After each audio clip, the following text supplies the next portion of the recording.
За сайн бацхан та бүхэнд энэ өдрийн мэндийг хүргэе. Хөтлөөсөлөнд хийцээ бордооны үйлдвэр зэвэрлэл хөтлөөр байна.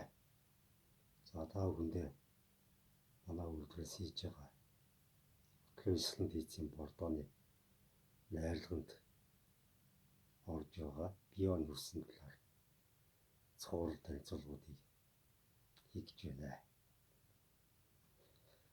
За дэлхийн уур амьсгалын дулаалын эсрэг олон улсын эрдэмтэд бол янз бүрийн судалгаа хийж байгаль ертөнцийн энэхүү зүйлээс оршин байгаа газруудыг яаж хамгаалах, амьдрах орчноо эрүүл байлгах гэж маш олон янзын судалгаа туршилт хийсэн байдаг. Тэгээд энэ үр дүнд нэлийн амжилттай үр дүнгууд гарсан байдаг.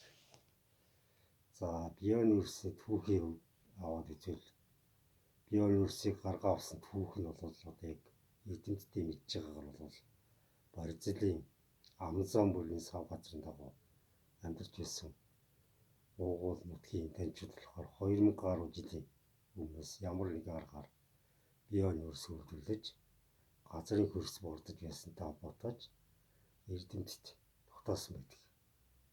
Голландын хөрс судлаач эрдэмтэн Вим Самбрек 1950 онд хүний хөдөлмөрөөр бий болсон хар шороо хөрсийг Амазоны хөрөндөөс нээж илрүүлсэн бөгөөд дараа нь Эквадор, Перу, Бенин, Либери, Баруун Африк, Өмнөд Африкийн нутгаас мөн адил найрлага үзэстэй хар шороо хөрсийг нэг илрүүлсэн байдаг.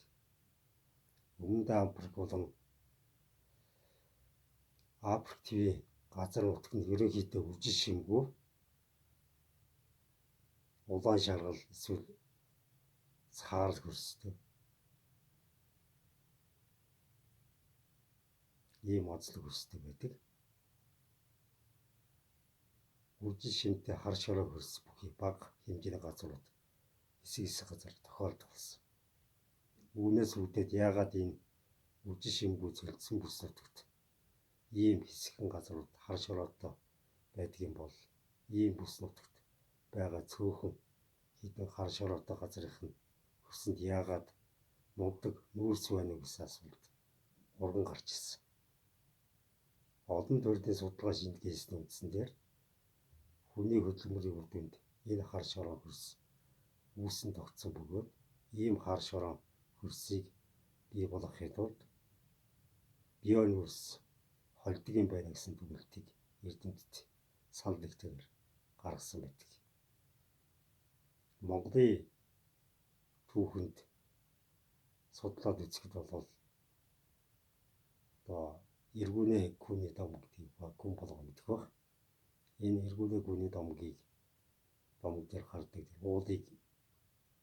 уулын төмгийн хөдрийг хайлуулахад бол модноос одоо бидний хэлж мэдгээр модны нүрс дархны хөөрөг ажилладаг модны нүрсийг их хэмжээгээр бэлтжиж тэр уулыг хайлуулж нүхлэхэд ашигласан байдаг. Тэгэхээр Монголын түүхэнд бол аль эрт мэддэг байсан. Яг хөрс газрын үржил шимийг хамгаалах талаар бол хэрэгсэн түүх одоогоор бол мэдэгдэхгүй байгаа. Аяндаа судалгааны явцад тодорхой болно гэж найдаж байна. За баярлалаа, дараагийн дугаараар уулзлаа. Баярлалаа.